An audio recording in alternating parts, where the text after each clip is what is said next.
I'll blow your motherfucker. Say I won't. Say I won't. Say I won't. Go to jail. I'm going to jail. Say I won't. Go to jail. Say I won't.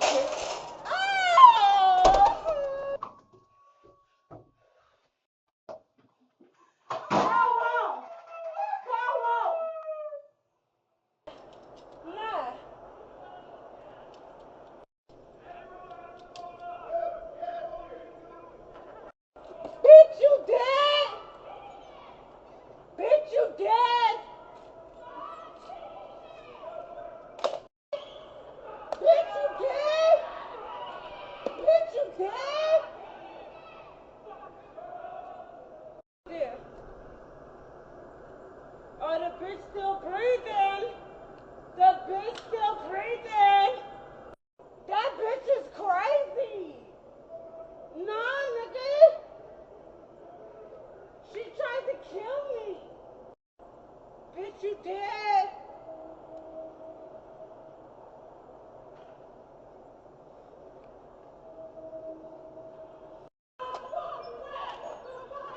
Bitch.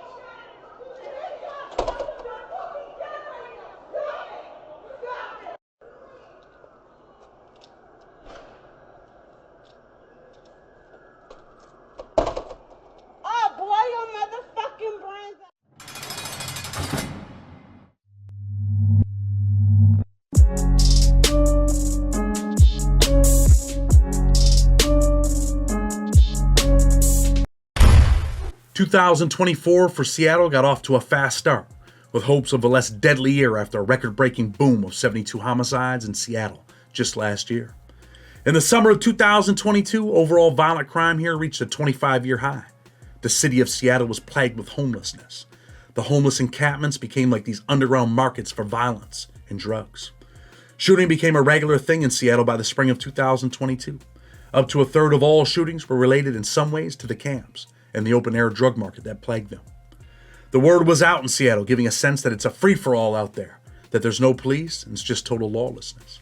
Ignorance and no care about the consequences, because you never think of them until it's too late, is always a factor when it comes to the power of the gun. As the first days of March 2024 came into swing, 33-year-old Rakisha D. Overton decided that she no longer wanted to be free. The beef started in Rakisha Overton's Ellis Court Apartments shortly after midnight. The two would engage in a battle of words and defamations before becoming violent, all the product of drinking, going too far. But it wasn't the first time. May not have been the second. Rakisha would go to her room and pull out a pistol, telling 20-year-old Alyssa, "Get the fuck out my house." "Oh, now you want to put me out because you're in your feelings?" "That's right," she would yell, pointing the weapon, and the person who was once supposed to be her friend, or perhaps her lover. Before long, she had grabbed Alyssa by the hair with one hand and the weapon of destruction in the other. She would now force her friend down the steps at gunpoint, yelling, "I will blow your mouth! I will blow your mouth! Say I won't!" Rakisha would say in a slurred drinking voice, with the pistol pointed at her friend. "Say I won't," she yelled. Alyssa would stand there screaming, telling Rakisha that she was going back to jail. And Rakisha's response was, "I will go to jail," as if she did not care. Finally, she forces Alyssa to the back steps, where she shoves her down the steps to the ground.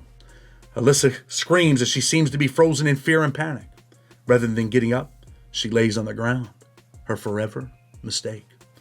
Rakisha would head up the stairs and have a moment of changed heart as she turns back around and heads back down the stairs to see her fallen friend, and then she does it. She pulls the trigger. Bang, bang, bang! The first shot hits Alyssa as she screams out in shock.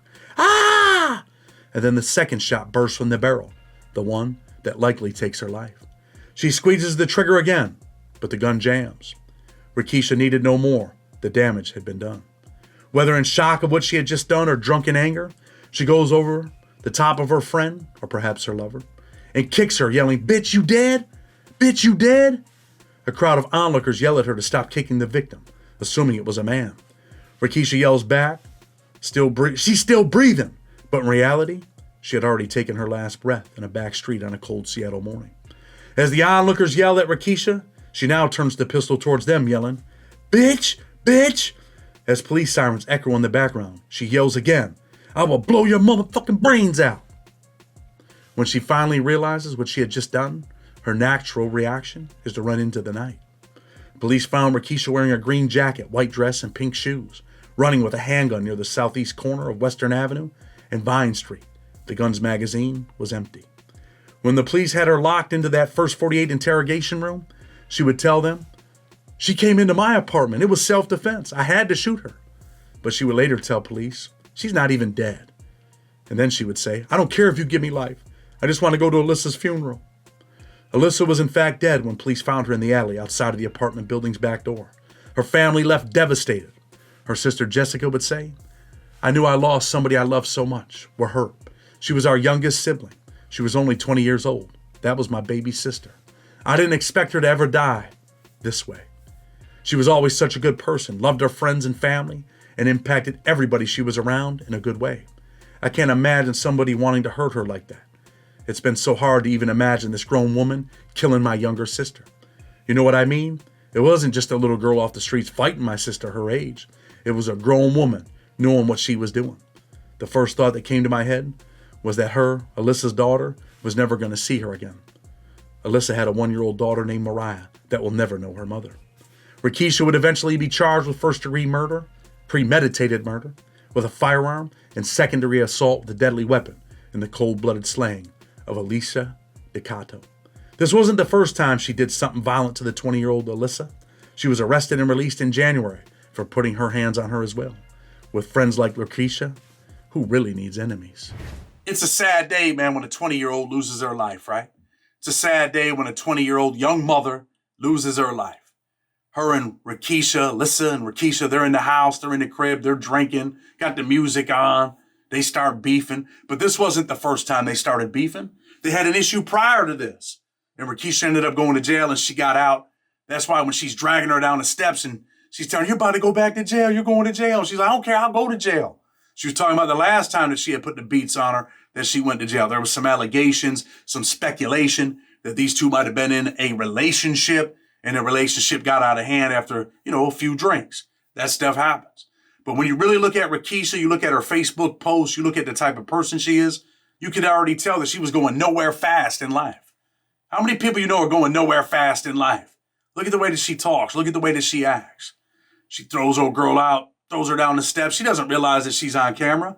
That's why when the police get her, she's like, "Oh, she tried to hurt me. That was self-defense." She said it after she plugged her outside. She's yelling at the people that are out there, yelling at her, "Hey, stop kicking him."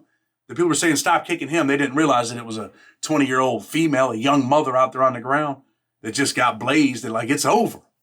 It's over. They got you on camera talking about you just want to go to her funeral. You don't care if they give you life. You're going to care." She's caring right now. She's in that cell right now like, "Damn, I'm twisted." She's talking to her public defender like, "What do you think they're going to give me? Can we go to trial?" Hell no, you can't go to trial. They got you. They buckled your ass up. It's over with. They catch you running down the street. You got the joint in your hand, empty magazine. But not only that, they got you on video. How do you get around the video? There's no way to get around the video. Rakisha's done. It's over with. I just say that sometimes people are living a life, you're living to die. When I drive through my old neighborhood, I'm like, man, you're living to die. You don't even realize what life has to offer. You're too caught up in this little ass circle, this little bubble that you're in. You think this is life. You think the street life. Them Facebook posts, like I read all her Facebook posts. Like, are you serious? Those posts just show me how ignorant this person is. And when she does the thing that she does, we could blame it on the alcohol. Didn't Jamie Foxx sing that song? We could blame it on that, but really, you see the cruelness in her, the hatred in her. You done took this girl's life, and now you're standing over the top of her, kicking her, putting the boots to her. Talking about, she ain't dead. She's still breathing. No, she ain't breathing no more. And there's a little 1-year-old girl that will never see her mother ever again. Sometimes you got to think about the stuff you do before you do it. This is a crazy world. This is a wild world. This is a world where you're just like, what the hell is going on? What type of world are we living in when a 33-year-old girl throws her lover, homegirl, friend, whatever you want to call her, down the steps? Okay. And then you walk back up the steps, then you change your mind. Like, you know what? That's what angered her. She started thinking about Alyssa telling her, "You're going to jail." She had already said, "I don't care if I go to jail." But when she started, she's about to send me to jail again? Oh, yeah. You're going to jail again. This time you're probably going for 20, 25 years. Perhaps the rest of your life will be spent in a prison cell. And you're going to regret the decisions that you made. And while she's sitting in prison, maybe, just maybe, she will educate herself. Maybe 7, 8 years down the road, she's like, damn, I want to get out of here, man. Somehow, some way. Maybe she turns her life around. I don't know. Blood on the Razor Wire TV with respect. Until tomorrow, this is just a little clip for Saturday morning. We'll catch you tomorrow with respect.